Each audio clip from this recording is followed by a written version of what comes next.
10.7 kelompok 2 akan menjelaskan virus SARS-CoV. Sebelum itu, izinkan kami memperkenalkan diri kami masing-masing. Perkenalkan, nama saya Siti Najwa. Nama saya Windy Widiawati. Nama saya Salim Estelina.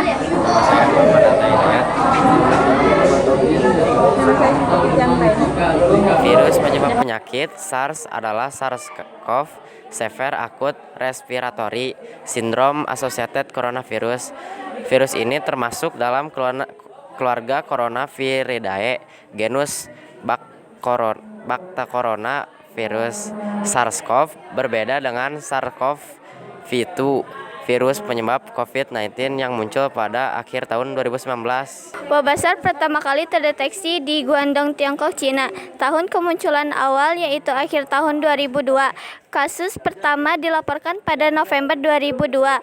Penyebaran utama wabah ini menyebar dengan cepat pada tahun 2003 ke lebih dari 29 negara atau wilayah di seluruh dunia, termasuk Hong Kong, Taiwan, Singapura, Vietnam, Kanada, dan Amerika Serikat. Penyebab utama SARS adalah infeksi virus SARS-CoV. Virus ini diduga berasal dari kelelawar dan menular ke manusia melalui perantara hewan seperti musang atau sivens yang dijual di pasar. Penularan antara manusia, penularan terjadi melalui kontak dekat dengan orang yang terinfeksi. Metode penularan meliputi droplet, percikan air liur saat orang yang sakit batuk atau bersin, kontak langsung seperti berciuman, berpelukan, atau berbagi alat makan. Permukaan terkontaminasi menyentuh permukaan benda yang terkena droplet virus lalu menyentuh mata, hidung, dan atau mulut. Data korban SARS wabah 2002-2003 berdasarkan Organisasi Kesehatan Dunia WHO. Total kasus global sekitar 8.098 kasus diketahui. Total kematian global sekitar 774 orang meninggal dunia. Tingkat kematian kira-kira 9,6%.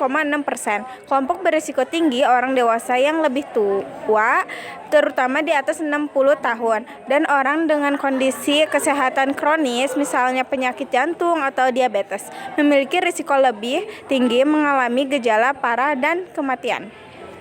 Penanganan SARS berfokus pada isolasi perawat supervisif dan pengendalian infeksi. Perawat medis isolasi pasien yang dicurigai atau berkomunikasi SARS harus diselesai di rumah sakit untuk mencegah penularan orang lain.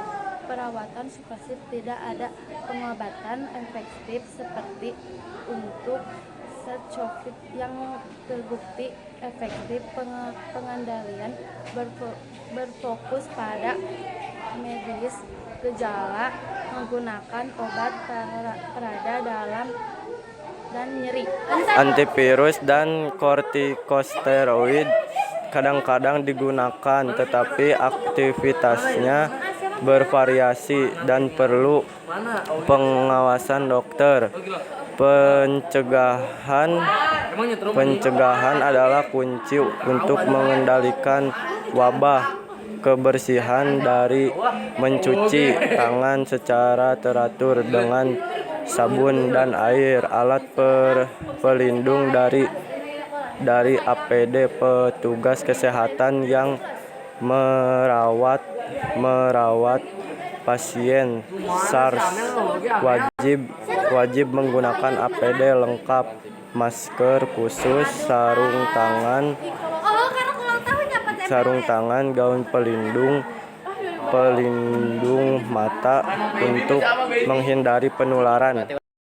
Pelacakan kontak, mengidentifikasi dan memantau orang yang telah melakukan kontak erat dengan pasien SARS. Pemeriksaan suhu, melakukan pemeriksaan suhu tubuh secara berkala, terutama bagi mereka yang pernah melakukan kontak erat atau berpergian dengan wilayah wabah untuk mendeteksi gejala awal.